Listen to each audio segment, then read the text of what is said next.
ஆச்சி கொழுக்கட்டை மாவு வந்தாச்சு. ஆச்சி கொழுக்கட்டை மாவிற்கு கொழுக்கட்டை அச்சை கேட்டு வாங்குங்கள். சிங்கம் ஒரு சிங்கம் எப்போ எதுலயும் பெக்யூலியர் தான். ஒரு முறை சிங்கம் கரிச்சிச்சதுன்னா அந்த சவுண்ட்ல ஒரு 8 கிலோமீட்டருக்கு சும்மா அதிரும், எல்லா திசைகளும் அதிரும். அப்படிப்பட்ட அந்த சிங்கம் வேட்டைக்கு மட்டும்தான் வெளியில வரும், வேடிக்கை பார்க்கறதுக்கெல்லாம் வெளியில வராது. வேட்டையில கூட உயிரோடு இருக்கிற மிருகங்களை தான் வேட்டையாடும். அதுலயும் பெரும்பாலும் தன்னை விட பெரிய சைஸ் உள்ள மிருகங்களை தான் குறி வச்சு தாக்கும், ஜெயிக்கும். எவ்வளவு பசியில் இருந்தாலும் உயிர் இல்லாததை, கெட்டு போனதை தொட்டு கூட பார்க்காது. அப்படிப்பட்ட அந்த சிங்கம் அவ்வளவு ஈஸியா எதையும் தொடாது, தொட்டா விடாது. காட்டோட 4 பக்கமும் மார்க்கிங் மை டெரிட்டரின்னு தன்னுடைய பவுண்டரியை தானே வகுக்கும். அப்படிதான் அந்த காட்டையே தன்னோட கண்ட்ரோல்ல வச்சிருக்கும். சிங்கத்துக்கு கூட்டத்தோட இருக்கிறதுக்கும் தெரியும், தனியா இருக்கிறதுக்கும் தெரியும். அப்படியே தனியா வரணும்னு நினைச்சாலும் அஞ்சாம அலட்டிக்காம சும்மா கெத்தா தனியா வந்து அத்தனை பேருக்கும் தண்ணி காட்டும்.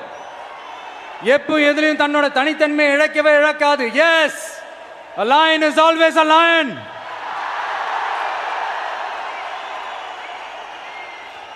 There are so many jackals and other animals in the forest, but there will be only one lion. And even if it is single, it will be the king of jungle. It is not only a description but also a clear declaration. சிங்கத்தை பத்தி பேசிட்டு நம்ம சிங்க குட்டிகளையும் சிங்க பெண்களையும் பத்தி நம்ம பேசாம இருக்க முடியுமா? அவங்கள எப்படி நான் மறப்பேன்? அவங்க தான் என்னுடைய உயிராச்சே, என் நெஞ்சில் குடியிருக்கும்.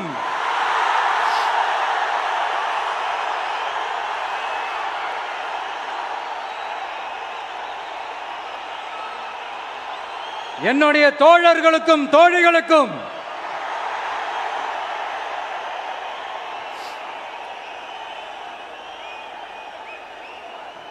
நேர்ல வர முடியாத சூழல்ல வீட்டில் இருந்துகிட்டே நம்மளோட இந்த மாநாட்டில் நேரலை வாயிலாக கலந்துகிட்டு இருக்கிற என்னுடைய அம்மாக்கள், அக்கா தங்கைகள், அண்ணன் தம்பிகள், நண்பர்கள் அனைவருக்கும் என்னோட உயிர் வணக்கம். என்னோட உயிர் வணக்கம், என்னோட உயிர் வணக்கம்.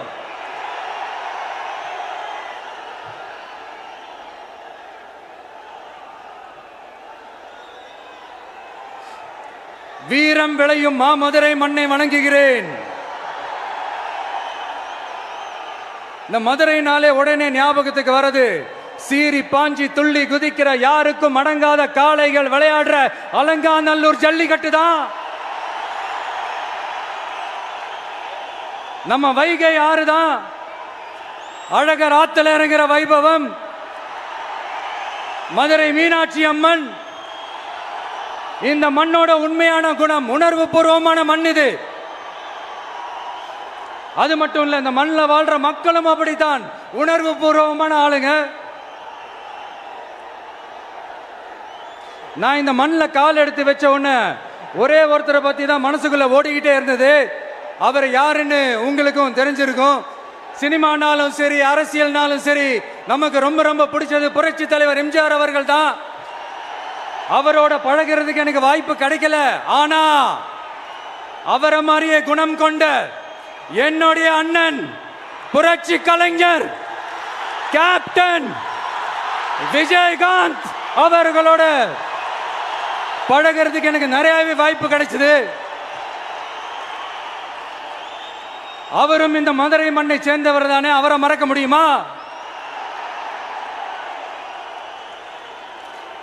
தமிழ்நாட்டு மக்கள் உணர்வுபூர்வமா உண்மையா நம்ம பக்கத்திலே நிக்கிறவங்க, அதுக்கு ஒரு மிகப்பெரிய அடையாளம் தான் இந்த மதுரை மண். நம்ம தமிழக வெற்றி கழகம் கையில் எடுத்திருக்கிற அரசியலும் அப்படித்தான். உண்மையான அரசியல், உணர்வு பூர்வமான அரசியல், நல்ல அரசியல், நல்லவங்களுக்கான அரசியல், நாட்டு மக்களுக்கான அரசியல், நல்லது மட்டுமே செய்கிற அரசியல்.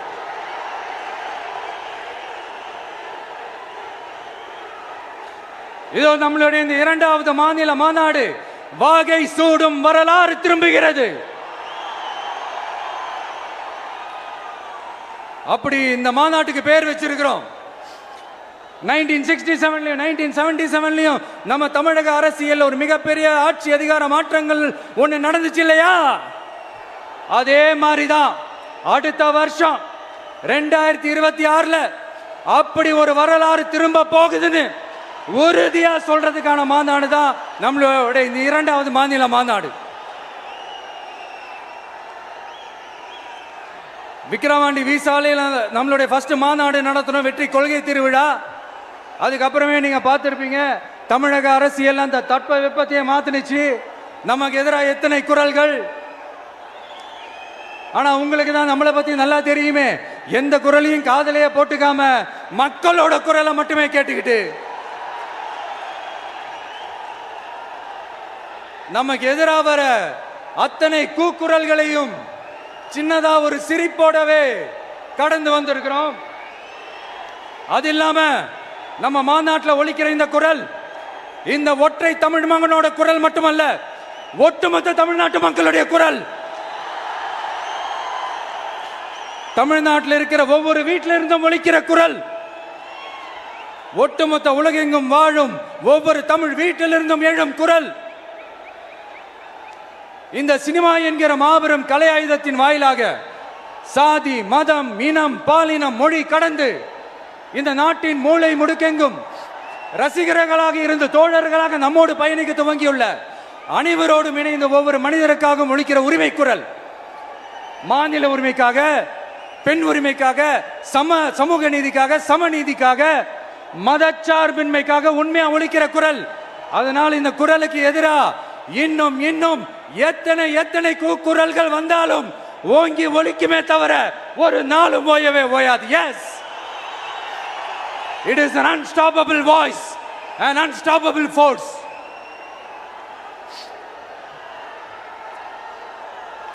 நம்ம அரசியலுக்கு வர்றதுக்கு முன்னாடி அட இவரெல்லாம் வரமாட்டாரியா, அவரே வரல, இவரே வரல, இவருங்க வர போறாரு அப்படின்ட்டு நிறைய பேர் ஜோஷியம் சொன்னாங்க. அப்புறம் நம்ம கட்சியினுடைய பேர் அறிவிச்சதுக்கு அப்புறம் பேரு தானே அறிவிச்சிருக்கிறாரு, மக்கள் கிட்ட பேர் வாங்கணும்ல, அதெல்லாம் முடியாதுன்னாங்க. அப்புறம் ரொம்ப முக்கியமா மாநாடுலாம் எவ்வளவு பெரிய விஷயம், அதெல்லாம் இவர் ஒத்தால எப்படி பண்ண முடியும், சும்மா பக்கத்தில் புஷியானதை வச்சுக்கிட்டு மாநாடுல எப்படி நடத்தி காட்ட முடியும், அதெல்லாம் அவங்களால முடியாது. அப்புறம் மழை பெஞ்சு எல்லாத்தையும் எடுத்துரும். ஏன் என் கூட இருக்கிறவங்களே கூட தான் சொன்னாங்க. அதுக்கப்புறம் என்ன நடந்துச்சுன்னு உங்க எல்லாருக்குமே தெரியும். இப்போ புதுசா ஒன்று சொல்ல ஆரம்பிச்சிருக்கிறாங்க. அது என்னடானா, ஆட்சியை பிடிக்கிறதெல்லாம் அவ்வளோ ஈஸி இல்லை இல்லையா. இப்போ அதெல்லாம் விட்டாங்க, இப்போ இங்கே வந்துட்டாங்க. இவர் நேராக ஷூட்டிங்லேருந்து வருவாராம், வந்து ஆட்சியை பிடிப்பாராம். அது எப்படி இவராலே முடியும், அவராலே முடியல, இவராலே முடியல, அவருக்கு அத்தனை வருஷம் ஆச்சு, இவராலே எப்படி முடியும்ட்டு ஒரு பக்கம். இன்னொரு பக்கம் கூட்டம்லாம் ஓகே தான், அது எப்படி ஓட்டா மாறும் அப்படின்றது இன்னொரு பக்கம். இப்படி கதை, திரைக்கதை, வசனம், இயக்கம், பாடல்கள்,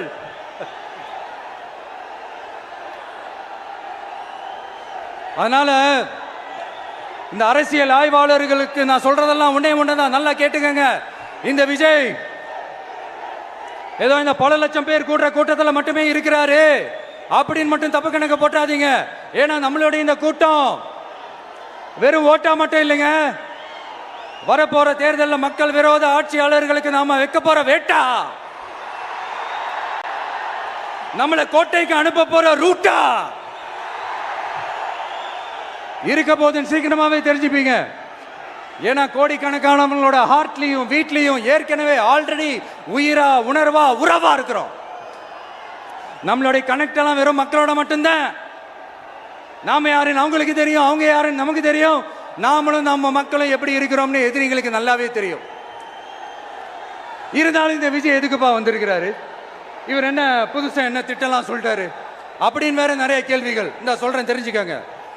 பெண் குழந்தைகள், பெண்கள் மற்றும் வயசானவங்களோட பாதுகாப்புல தான் நம்ம பிரையாரிட்டியே. அடுத்து இளைஞர்கள், உழவர்கள், உழைப்பாளர்கள், நெசவாளர்கள், மீனவர்கள், ஆதரவற்ற முதியோர்கள், மாற்றுத்திறனாளிகள், மூன்றாம் பால் இனத்தவர்கள்னு இன்னும் இங்க யாருக்கெல்லாம் கவர்மெண்டோட ஒரு ஸ்பெஷல் அட்டென்ஷன் தேவையோ அவங்க எல்லாருக்குமான ஒரு கவர்மெண்ட் அமைக்கிறது தான் நம்ம இலக்கே. நான் ஏற்கனவே சொன்னது தான் இங்க நான் திரும்பவும் சொல்றேன். நம்மளுடைய இந்த தமிழக வெற்றி கழகம் ஏதோ அரசியல் ஆதாயத்துக்காக தொடங்கப்பட்ட கட்சியெல்லாம் கிடையாதுங்க.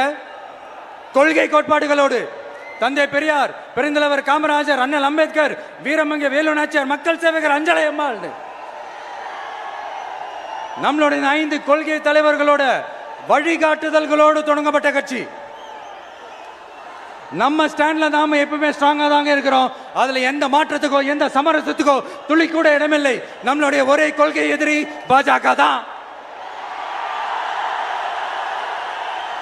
நம்மளுடைய ஒரே அரசியல் எதிரி திமுக தான். எப்படி? நம்மளுடைய ஒரே கொள்கை எதிரி, நம்மளுடைய ஒரே அரசியல் எதிரி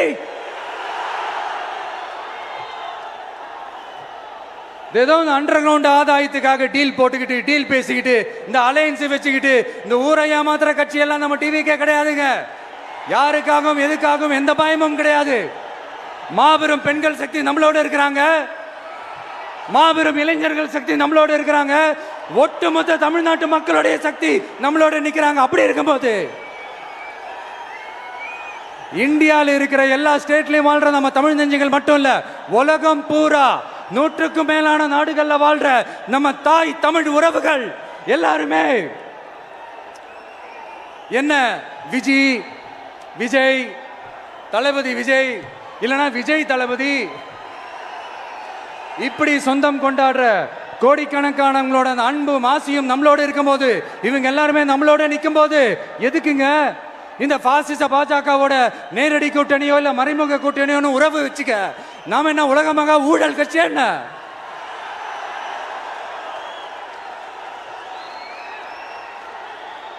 நம்மளை பத்தி சின்னதா ஒரு உண்மை ஒண்ணு சொல்லலாமா? என்னடா இவர் வாயால இப்படி சொல்றாருன்ட்டு யாரும் தவறா நினைச்சுக்க வேணாம். ஏன்னா இது ஒரு விதத்துல ஒரு ஃபேக்டும் கூட. அதனாலதான் நான் சொல்லணும்னு ஆசைப்படுறேன். நம்ம யார் தெரியும்ல? நாம எல்லாருமே சொல்றேன். நாம யார் தெரியும்ல? இந்தியாவின் மாபெரும் மக்கள் சக்தி கொண்ட ஒரு மகத்தான வெகுஜன மக்கள் படை.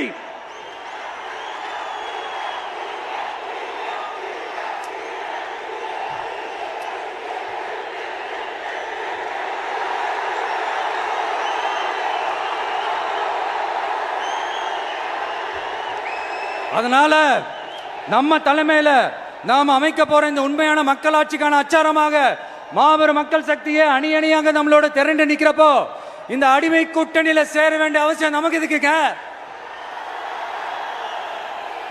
நம்மளுடைய இந்த கூட்டணி சுயம் இழந்த கூட்டணியால இருக்காது, சுய மரியாதை கூட்டணியா தான் இருக்கும். இந்த ஒரு பக்கம் RSS கிட்ட அடிபணிஞ்சுக்கிட்டு, இன்னொரு பக்கம் மதச்சார்பற்ற கூட்டணின்னு இந்த மக்களை ஏமாத்துற கூட்டணியால நம்ம கூட்டணி இருக்காது.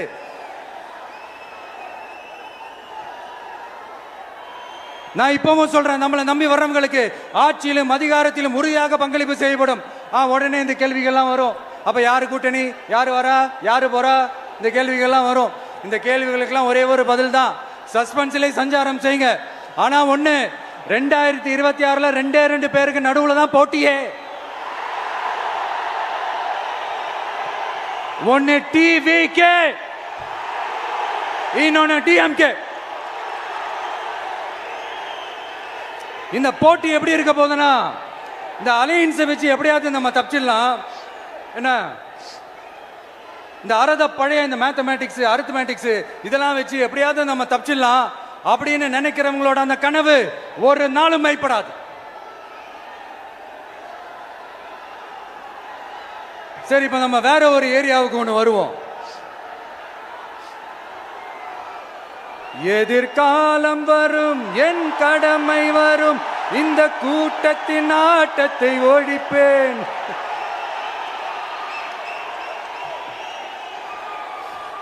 மக்கள் அரசியல் என்ற அந்த சவுக்க கையில் எடுக்கலாமா?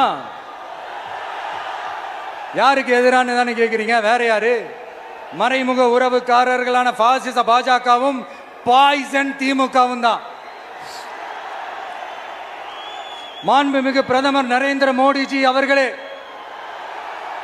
3வது முறையா ஒன்றியத்தோட ஆட்சி அதிகாரத்தை நீங்க தானே கையில் வச்சிருக்கிறீங்க. இல்ல நாங்க தெரியாம தான் கேட்கிறோம். நீங்க ஆட்சிக்கு வந்தது ஒட்டுமொத்த மக்களுக்கும் நல்லது செய்யவா, இல்ல நம்மளுடைய இந்த இஸ்லாமிய நண்பர்களுக்கும் இஸ்லாமிய தோழர்களுக்கும் எதிராக சதி செய்யவா? மக்களுக்கு உங்ககிட்ட கேட்கறதுக்குன்னு ஏராளமான கேள்விகள் இருக்குது. அதனால அவங்க சார்பா அவங்கள ஒருத்தனா அவங்களோட ஒரு உண்மையான ஒரு பிரதிநிதியா உங்ககிட்ட சில கேள்விகள் கேட்கணும். மிஸ்டர் பிரைம் மினிஸ்டர் அவர்களே, நம்ம தமிழ்நாட்டு மீனவர்கள் கிட்டத்தட்ட ஒரு 800 பேருக்கு மேல இலங்கை கடற்படையால தாக்கி அழிக்கப்பட்டிருக்கிறாங்க. அதை கண்டிக்கிறதுக்காக உங்களை பெருசா எதுவும் செய்ய சொல்லல, சின்னதா ஒண்ணே ஒண்ணு மட்டும் செஞ்சு கொடுங்க.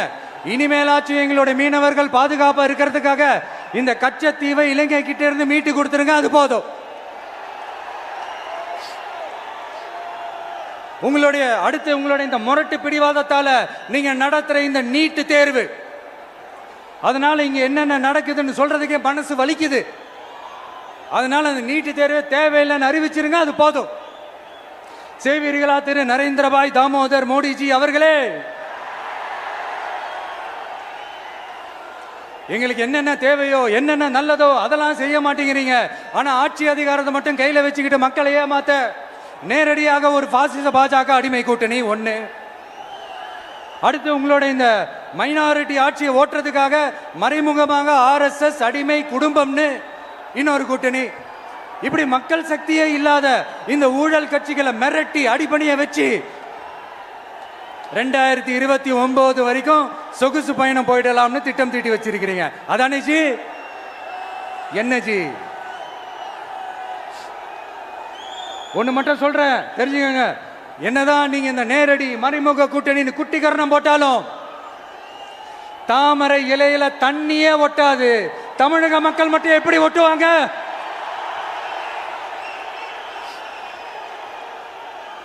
இங்க ஒரு MP சீட்டு கூட தரலன்றதுக்காக தமிழ்நாட்டுக்கும் தமிழ்நாட்டு மக்களுக்கும் எதுவுமே செய்யாம ஓரவஞ்சனை செய்யுது இந்த ஒன்றிய பாஜக அரசு.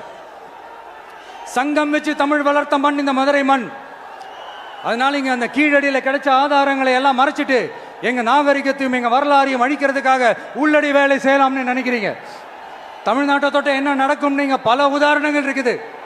அதனால இதையெல்லாம் மறைச்சிட்டு எங்க மக்களை ஏமாத்திடலாம்னு மட்டும் நினைக்காதீங்க. மத நல்லிணக்கத்திற்கு பெயர் பெற்ற இந்த மதுரை மண்ணிலிருந்து சொல்றேன், உங்க எண்ணமெல்லாம் ஒரு நாளும் ஈடேறாது.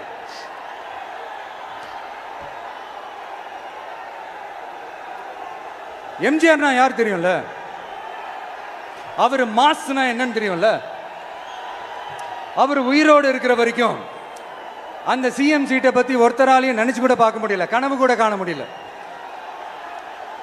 எப்படியாவது அந்த சிஎம் சீட்டை என்கிட்ட கொடுத்துருங்க, என் நண்பர் எம்ஜிஆர் திரும்ப வந்ததுக்கு அப்புறம் நான் திருப்பி கொடுத்துட்றேன்னு தன்னோட எதிரியை கூட மக்கள் கிட்ட கெஞ்ச வச்சவர் எம்ஜிஆர். எப்படி கெஞ்ச வச்சவர்? அதனால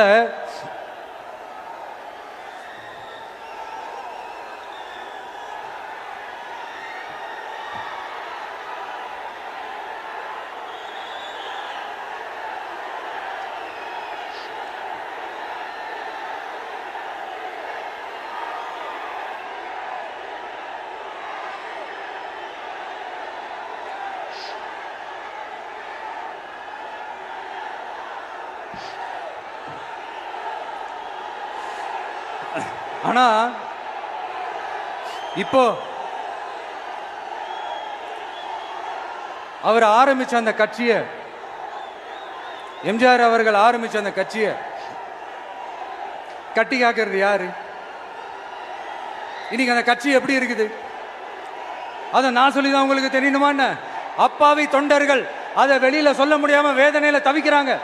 2026 சட்டமன்ற தேர்தலில் யாருக்கு ஓட்டு போடணும், எப்படிப்பட்ட ஆட்சி இங்க அமையணும்னு அந்த அப்பழுக்கற்ற அந்த தொண்டர்களுக்கும் ரொம்ப நல்லாவே தெரியும். அதனால என்ன வேஷம் போட்டுக்கிட்டு பாஜக இங்க தமிழ்நாட்டுக்குள்ள வந்தாலும் அவங்க வித்தை எல்லாம் இங்க வேலைக்கே ஆகாது. இப்படி பொருந்தா கூட்டணியா இந்த பாஜக கூட்டணி இருக்கிறதுனால இப்ப ஆட்சியில இருக்கிற இந்த வெற்றி விளம்பர மாடல் திமுக என்ன செய்துன்னு தெரியும்ல?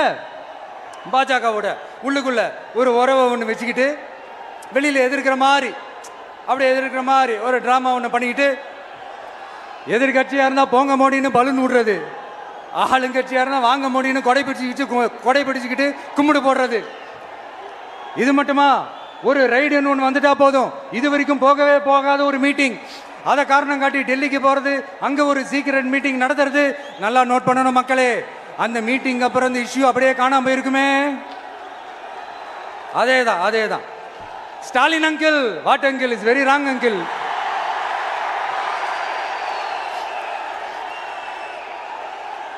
இப்படி தமிழ்நாட்டில் இப்ப நடக்கிற இந்த ஆட்சியினுடைய லட்சணத்தை பார்த்துக்கிட்டு நாம எப்படி சும்மா இருக்க முடியும்? ஒரு தவறு செய்தால், அதை தெரிந்து செய்தால், அவர் கபட நாடக மு.க. ஸ்டாலின் அங்கிளாகவே இருந்தாலும், அங்கிள் உங்களுக்கு மனசாட்சின்னு ஒன்று இருந்துச்சுன்னா நாங்க கேட்கிற கேள்விகளுக்கு மட்டும் கொஞ்சம் பதில் சொல்லுங்க அங்கிள். நீங்க நடத்துற இந்த ஆட்சியில நேர்மை இருக்கா? நியாயம் இருக்கா? ஊழல் இல்லாம இருக்கா? சட்டம் ஒழுங்கு சரியா இருக்கா? பெண்களுக்கு பாதுகாப்பு இருக்கா? பொதுமக்களுக்கு பாதுகாப்பு இருக்கா? இயற்கை வளங்களுக்கு பாதுகாப்பு இருக்கா? சொல்லுங்க மை டியர் அங்கிள், சொல்லுங்க. டாஸ்மாக்ல மட்டுமே இது வரைக்கும் 1000 கோடிக்கு மேல ஊழல்னு சொல்றாங்க. அதுல மட்டுமா தப்பு நடக்குது? வேற எதுல தான் நடக்கல? உலகத்திலே மிஸ்டர் கிளீன் ரெக்கார்ட்ஸ் எல்லாம் உங்களுக்கும் உங்க கூட இருக்கிறவங்களுக்கும் மட்டும்தான் அங்கிள் கொடுக்கணும். இதை பார்த்து வாயே இல்லாத ஊரு கூட வயிறு வலிக்கு சிரிக்குது. பெண்களுக்கு 1000 ரூபாய் கொடுத்துட்டீங்கன்னா போதுமா அங்கிள்? அப்படியே அது மூடி மறைச்சிடலான்னு பாக்குறீங்களா? படிக்கிற இடத்துல, வேலைக்கு போற இடத்துல, வெளியில போற இடத்துலன்னு அவங்களுக்கு பாதுகாப்பே இல்லைன்னு ஒட்டுமொத்த பெண்களும் கதறாங்க. அந்த கதறல் சத்தம் ஏதாவது உங்க காதுல கேக்குதா அங்கிள்? இதுல வேற உங்க அப்பான்னு கூப்பிடுறாங்கன்னு வேற சொல்றீங்க. What is this uncle? Is very very wrong uncle, is very very wrong. பெண்களுக்கு மட்டுமா பொய் வாக்குறுதி கொடுத்து ஏமாத்துறீங்க? அரசு ஊழியர்கள், ஆசிரியர்களை ஏமாத்துறீங்க, விவசாயிகளை ஏமாத்துறீங்க, பரந்தூர்ல பாதிப்பே வராதுன்னு சொல்லி ஏமாத்துறீங்க, மீனவர்களை ஏமாத்துறீங்க, போதைப் பொருள் கலாச்சாரத்தை ஒழிக்காம ஏமாத்துறீங்க. ஐயோ ஐயோ ஐயோ, very very first uncle, very very first. எப்படி கேட்டாலும் இவங்க கிட்ட இருந்து எந்த பதிலும் வரப்போறதில்லை. ஏன்னா இருந்தா தானே. இப்ப ஆட்சியில இருக்கிற நம்மளுடைய அங்கிள் பதில் சொல்றது இருக்கட்டும். மக்களை நீங்க சொல்லுங்க, நீங்க உண்மையை சொல்லுங்க. செய்வோம் செய்வோம் செய்வோம் செய்வோம்னு சொன்னாங்களே, சொன்னதெல்லாம் செஞ்சாங்களா? உங்களை தான் கேட்கிறேன், சொன்னதெல்லாம் செஞ்சாங்களா? சத்தமா சத்தமா மை டியர் அங்கிள், கேக்குதா? மக்களோட சத்தம் கேக்குதா? இது வெறும் சாதாரணமான முழக்கம் தான். கூடிய சீக்கிரம் மக்களை போய் சந்திக்க போறேன், அவங்களோட மனசு விட்டு பேச போறேன். அதுக்கப்புறம் இந்த சாதாரணமான முழக்கம் இடி முழக்கமா மாறும். அத்தோட நிக்காது. அந்த இடி முழக்கம் தமிழ்நாட்டோட போர் முழக்கமா மாறும். அந்த போர் முழக்கம் உங்களை ஒரு நிமிஷம் கூட தூங்க விடாது. நடக்குதா இல்லையான்னு பாருங்க. என்னடா இவன் இவ்வளவு ஸ்ட்ராங்கா சொல்றானேன்னு பாக்குறீங்களா?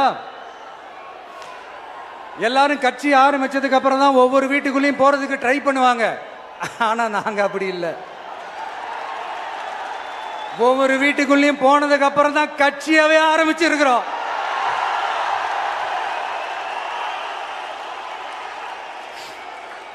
அதனால ஒட்டுமொத்தமா எல்லாருமா சேர்ந்து இந்த திமுக ஆட்சியை, கபட நாடக திமுக ஆட்சியை 2026 தேர்தலில் வீட்டுக்கு அனுப்புறோம்.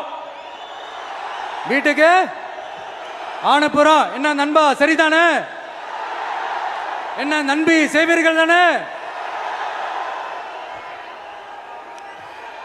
இப்போ உங்களுக்கு சின்னதா ஒரு சர்ப்ரைஸ். நம்ம கட்சியினுடைய வேட்பாளர் பட்டியலை இப்ப நான் அறிவிக்க போறேன். மதுரை கிழக்கு வேட்பாளர் விஜய். இன்னும் முடிக்கல. ஒரு நிமிஷம், இன்னும் முடிக்கல. மதுரை மேற்கு வேட்பாளர் விஜய். மதுரை மத்தி வேட்பாளர் விஜய். மதுரை தெற்கு வேட்பாளர் விஜய், மதுரை வடக்கு வேட்பாளர் விஜய், மேலூர் விஜய், சோழவந்தான் விஜய், திருப்பரங்குன்றம் விஜய், திருமங்கலம் விஜய், உசிலம்பட்டி விஜய்.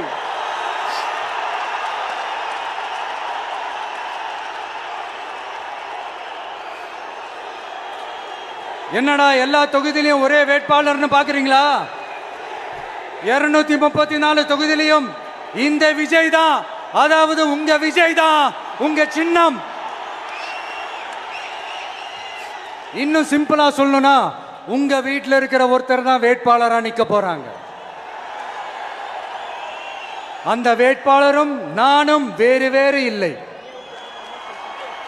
நீங்க அவருக்கு ஓட்டு போட்டீங்கன்னா எனக்கு ஓட்டு போட்ட மாதிரி, இந்த முகத்துக்காக நீங்க ஓட்டு போட்டீங்கன்னா உங்க வீட்டில் இருக்கிற உங்களுடைய வேட்பாளர் ஜெயிச்ச மாதிரி. என்னடா இவர் ஏதோ ஓவரா சொல்றாருன்னு நினைக்க வேணாம். பிராக்டிக்கலா அப்படிதான் இருக்கும், அப்படிதான் இருக்கணும். நீங்களும் அப்படிதான் நினைப்பீங்கன்னு நான் நம்புறேன். ஏன்னா இது நம்மளை விட நம்ம எதிரிங்களுக்கு இன்னும் நல்லாவே தெரியும். அதனால எல்லா இந்த அதிகார பலம் எல்லாத்தையும் தூக்கிட்டு வந்துருவாங்க.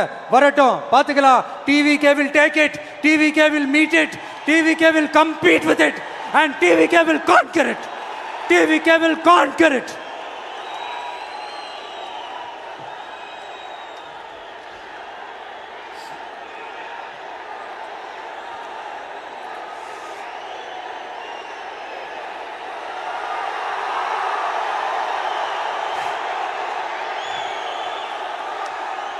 இந்த நேரத்தில் நம்ம மனசுல இருக்கிறத மக்கள் கிட்ட சொல்லி ஆகணும். தூத்துக்குடி ஸ்னோலினோட அம்மா என்ன அவங்களோட தம்பி, இன்னும் அவங்க பொண்ணுக்கு நான் தாய் மாமன்னு சொன்னாங்க. அந்த அக்காவோட குழந்தைங்க மட்டும் இல்லைங்க, என்ன அண்ணனா தம்பியா நினைக்கிற தமிழ்நாட்டில் இருக்கிற என்னோட எல்லா சகோதரிகளின் குழந்தைகளுக்கும் நான் இன்னைக்கு மட்டும் இல்ல, என்னைக்குமே ஒரு தாய் மாமனா தான் இருப்பேன். நீங்க எல்லாரும் என்னுடைய ரத்த உறவு, கூட பிறந்த பொறுப்பு. என் வீட்டு ரேஷன் கார்டில் வேணா உங்க பேர் இல்லாம இருக்கலாம், உங்க வீட்டு ரேஷன் கார்டில் வேணா என் பேர் இல்லாம இருக்கலாம். ஆனா நாம் எல்லாரும் ஒண்ணுதான், உறவு தான். நமக்கு இடையே எந்த அரசியலும் உள்ள நுழையவே முடியாது. என்கிட்ட இருந்து உங்களையும் உங்ககிட்ட இருந்து என்னையும் எந்த சக்தியாலும் பிரிக்கவே முடியாது. அப்புறம் நான் ஒன்றும் இந்த மார்க்கெட் போனதுக்கு அப்புறம் ரிட்டையர் ஆனதுக்கு அப்புறம் அடைக்கலம் தேடி அரசியலுக்கு வரல, படைக்கலனோட வந்திருக்கிறோம். பவர்ஃபுல் ஃபோர்ஸோட, மாபெரும் படை வரிசையோட, எல்லாத்துக்கும் தயாராகி தான் வந்திருக்கிறோம். இவ்வளவு தயாரா நாம அரசியலுக்கு வர்றதுக்கு ரொம்ப ரொம்ப முக்கிய காரணம் ஒன்று இருக்கு. அது என்ன தெரியுமா? நன்றி கடன், நன்றி கடன், நன்றி கடன். கிட்டத்தட்ட ஒரு 30 வருஷமா, 30 வருஷத்துக்கு மேல நீங்க தான், நம்ம மக்கள் தான் என் கூட நிக்கிறீங்க, எனக்காக நிக்கிறீங்க, என்னை தாங்கி பிடிக்கிறீங்க, மனசுல ஏந்தி பிடிக்கிறீங்க, தாய் அன்போட மடியில ஏந்திக்கிறீங்க. உண்மையை சொல்லணும்னா வேற யாரை விடவும் எனக்கு இந்த அன்பையும் ஆதரவையும் கொடுத்துருக்கிறீங்க. என் மேல உயிரையே வச்சிருக்கிறீங்க. என்ன உங்க வீட்டுல ஒருத்தனாவே ஆக்கிட்டீங்க. நீங்க எனக்கு கடவுள் கொடுத்த வரம்.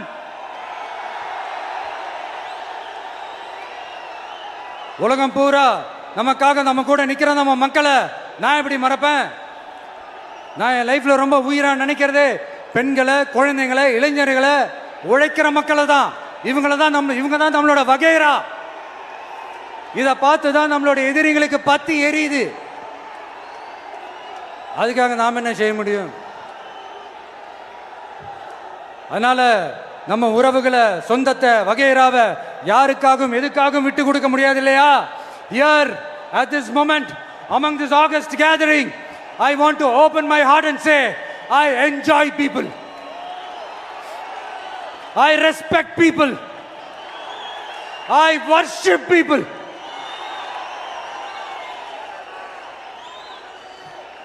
சரிப்பா, இவ்வளவு செஞ்ச நம்ம மக்களுக்கு நன்றி கடனா உன்னால முழுமையா செலுத்த முடியுமான்னு கேட்டா சத்தியமா சொல்றேன், என்னால முடியாதுதான். இன்னும் எத்தனை ஜென்மம் எடுத்தாலும் அந்த நன்றி கடனை என்னால தீர்க்கவே முடியாது. அப்புறம் என்ன மானாவுக்கடா நீ வந்திருக்க தானே கேக்குறீங்க? மைண்ட் வாய்ஸ் கேட்ட மாதிரி இருந்தது. வாழ்நாள் முழுக்க நம்ம மக்களுக்காக ஆதரவா துணையா நிக்கிறத தவிர, அவங்களுக்காக உழைக்கிறத தவிர எனக்கு வேற எந்த எண்ணமும் இல்லை. எனக்கு இப்ப வேற வேலையும் இல்லை. இனிமே எனக்கு இதுதான் என் வேலையே, என் கடன் இனி என் மக்களுக்கு பணி செய்து கிடப்பதே. இப்படியா ஹார்ட் டு ஹார்ட் யதார்த்தமா பேசிய பழகிட்டோம். இதுக்கு மேலேயும் எனக்கும் மக்களுக்கும் இடையே இருக்கிற அந்த உறவை பத்தி நான் பேச ஆரம்பிச்சேன்னா ஒரு மாதிரி எமோஷனல் ஆகிடுவேன். அப்புறம் அதை கண்ட்ரோல் பண்ணுறது ரொம்ப கஷ்டம். அதனால என்னை மனசார நேசிக்கிற நம்ம மக்களுக்கு ஒன்றே ஒன்று சொல்கிறேன். இந்த விஜய் உங்கள் விஜய், உங்களுக்கான விஜய், உங்களுக்காக மட்டுமே இருக்கிற விஜய். உங்கள் கூட நிற்க, உங்களுக்காக நிற்க, உண்மையாக நிற்க, உணர்வோடு நிற்க, உறுதியாக நிற்க, உங்கள் கூட பேச, உங்களுக்காக பேச, உண்மையாக பேச, உணர்வோடு பேச, உறுதியாக பேச, உங்களுக்காக சேவை செய்ய உங்கள் விஜய் நான் வரேன்.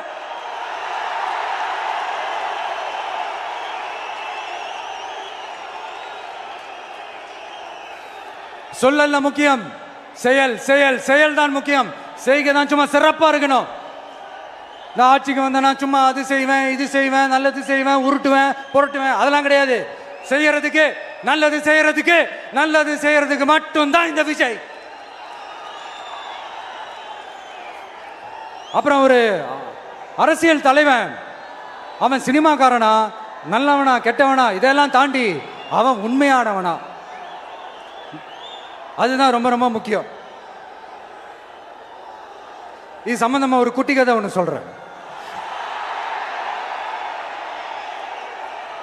ஒரு நாட்டில் ஒரு ராஜா தனக்கு பக்கபலமா இருக்கிறதுக்காக, கூட துணையா இருக்கிறதுக்காக ஒரு தளபதியை தேடுறாரு. சரியான தகுதிகளோட ஒரு 10 பேர் செலக்ட் ஆகுறாங்க. ஆனால் அதில் ஒருத்தர் மட்டும் தான் செலக்ட் பண்ணணும். அதனால் அந்த ராஜா என்ன பண்ணுறாருன்னா ஒரு டெஸ்ட் வைக்கிறாரு. அந்த 10 பேர் கையிலையும் விதை நெல்லை கொடுத்து இதை நல்லா வளர்த்து கொண்டு வாங்க, ஒரு 3 மாதம் கழிச்சு வாங்கன்னு சொல்லி அனுப்பி வச்சிடுறாரு. 3 மாதம் கழிச்சு வரும்போது அதில் ஒருத்தர் ஆள் உயரத்துக்கு வளர்த்துருந்தாரு, ஒருத்தர் தோல் உயரத்துக்கு வளர்த்துருந்தாரு. அதில் ஒரு 9 பேரும் நல்லா வளர்த்து கொண்டு வந்திருந்தாங்க. ஒருத்தர் மட்டும் வெறும் தொட்டியோடவே வந்தார்.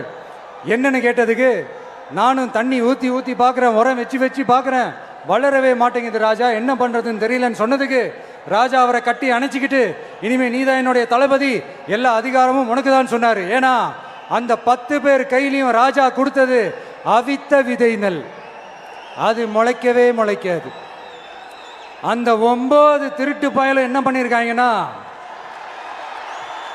வேற விதை நெல்லை வாங்கி அதை வளர்த்துட்டு ராஜாவையும் மக்களையும் ஏமாத்திருக்கிறாங்க. ஆனா இவர் மட்டும் உண்மையை போட்டு உடைச்சிட்டார். அதனால ஒரு நாட்டுக்கு திறமை எந்த அளவுக்கு முக்கியமோ அந்த அளவுக்கு உண்மையும் நேர்மையும் முக்கியம். இப்போ நீங்க எல்லாரும் தான் அந்த ராஜா. நீங்க தேர்ந்தெடுக்க போற அந்த தளபதி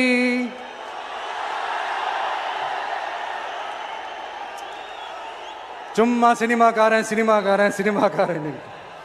அம்பேத்கர் அவர்களை தோக்கடிச்சது சினிமாக்காரன் இல்ல, அரசியல்வாதி. காமராஜர் அவர்களை தோக்கடிச்சது, இங்க விருதுநகர் பகுதியில் தோக்கடிச்சது சினிமாக்காரன் இல்ல, இன்னொரு அரசியல்வாதி. இன்னைக்கும் நம்ம கூட வாழ்ந்துட்டு இருக்கிற நல்ல கண்ணு ஐயாவை தோக்கடிச்சது சினிமாக்காரன் இல்ல, அரசியல்வாதி. இப்படிப்பட்ட நல்ல நல்ல தலைவர்களை எதிர்த்து நின்று தோக்கடிக்கணும்னு அந்த எண்ணத்தை உருவாக்குனது சினிமாக்காரன் இல்ல, அரசியல்வாதி. அதனால எல்லா அரசியல்வாதியும் அறிவாளியும் கிடையாது, எல்லா சினிமாக்காரனும் முட்டாளும் கிடையாது. கான்பிடண்டா இருங்க, நல்லதே நடக்கும், வெற்றி நிச்சயம். மீண்டும் சந்திக்கும் வரை நன்றி, வணக்கம். கொழுக்கட்டை மாவு வந்தாச்சு. ஆச்சி கொழுக்கட்டை மாவிற்கு கொழுக்கட்டை அச்சை கேட்டு வாங்குங்கள்.